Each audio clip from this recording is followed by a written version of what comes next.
लक्ष्मण को आप कितना जानते हैं? रामायण अनुसार राजा दशरथ के तीसरे पुत्र थे लक्ष्मण। उनकी माता का नाम सुमित्रा था। भगवान राम से लक्ष्मण बहुत प्रेम रखते थे। लक्ष्मण के लिए राम ही माता पिता, गुरु, भाई सब कुछ थे और उनकी आज्ञा का पालन ही इनका मुख्य धर्म था। वे उनके साथ सदा छाया की तरह रहते थे।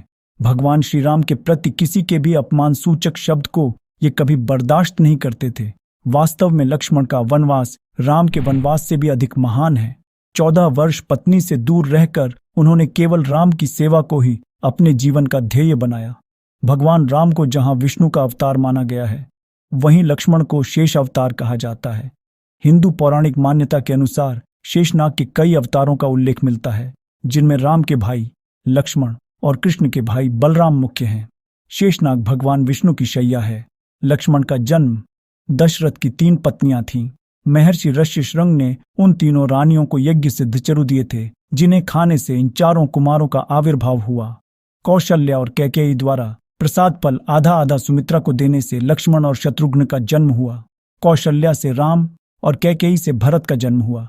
गुरु राम और लक्ष्मण सहित 4 भाइयों के 2 गुरु थे, वशिष्ठ, विश्वामित्र। विश्वामित्र दंडकारण्य में यज्ञ कर रहे थे। रावण के द्वारा वहां नियुक्त ताड़का, सुबाहु और मारीच जैसे राक्षस इनके यज्ञ में बार बार विघ्न उपस्थित कर देते थे। विश्वामित्र अपनी यज्ञ रक्षा के लिए श्रीराम लक्ष्मण को महाराज दशरथ से मांग कर ले आए।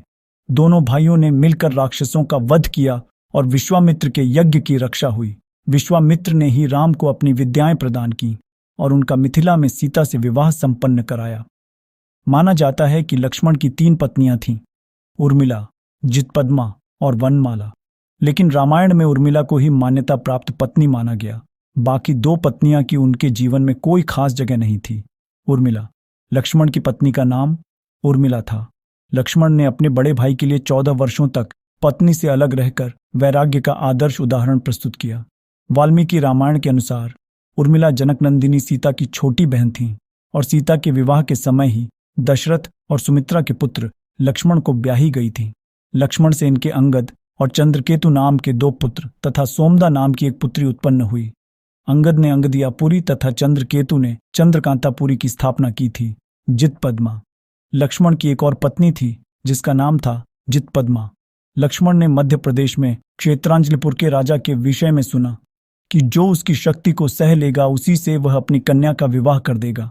लक्ष्मण ने भाई की आज्ञा से राजा से प्रहार करने को कहा। प्रहार शक्ति सहकर उन्होंने शत्रुदमन राजा की कन्या जितपद्मा को प्राप्त किया।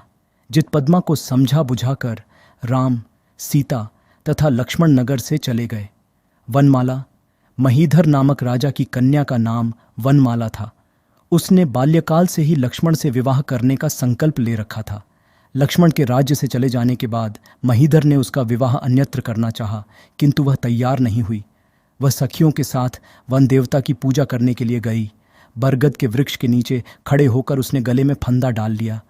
वह बोली कि लक्ष्मण को न पाकर मेरा जीवन व्यर्थ है, अतः वह आत्महत्या करने के लिए तत्पर हो गई। संयोग से उसी समय लक्ष्मण ने वहां पर पहुंचकर उसे बचाया तथा उसे ग्रहण किया। लक्ष्मण और उर्मिला के 2 पुत्र थे, जिनका नाम था अंगद और धर्मकेतु। जब लक्ष्मण जी उर्मिला को छोड़कर श्रीराम और सीता के साथ 14 वर्ष के वनवास पर जाने वाले थे, तब उर्मिला ने भी उनके साथ जाने की इच्छा जताई। लक्ष्मण जी ने उर्मिला से कहा, वहां वन में प्रभु श्रीराम और सीता भी होंगे, जिनकी सुरक्षा करना मेरा कर्तव्य है।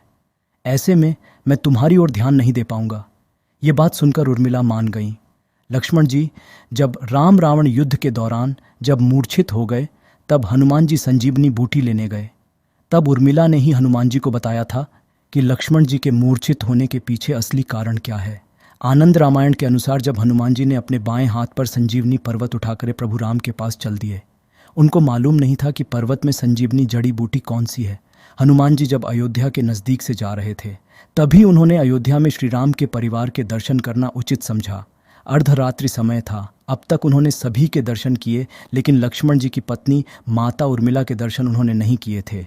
दरअसल वह विशिष्ट साधना में मग्न थीं। जिज्ञासावश हनुमान जी ने ध्यान लगाया तो देखा कि उर्मिला ने 14 वर्षों तक की अवधि के लिए विशेष साधनों का प्रण लिया है तथा वो विशिष्ट साधना में पूरे मनोयोग से उसे पूरा कर रही हैं। तभी उन्हें माता उर्मिला ने पुकारा। उनका कुशल क्षेम पूछकर कहा, मैंने आपको पहचान लिया है मारुति नंदन, और मुझे मालूम है कि मेरे पति इस समय मूर्छा में है। आप उनके लिए ही इस पर्वत को लेकर जा रहे हैं जिसमें संजीवनी जड़ी बूटी है। मेरे पति लक्ष्मण जी ने शबरी के झूठे बेरों का अपमान किया था। उन्हीं बेरों का परिवर्तित रूप संजीवनी से उनकी मूर्छा दूर होगी। उनके लिए यही प्रायश्चित है।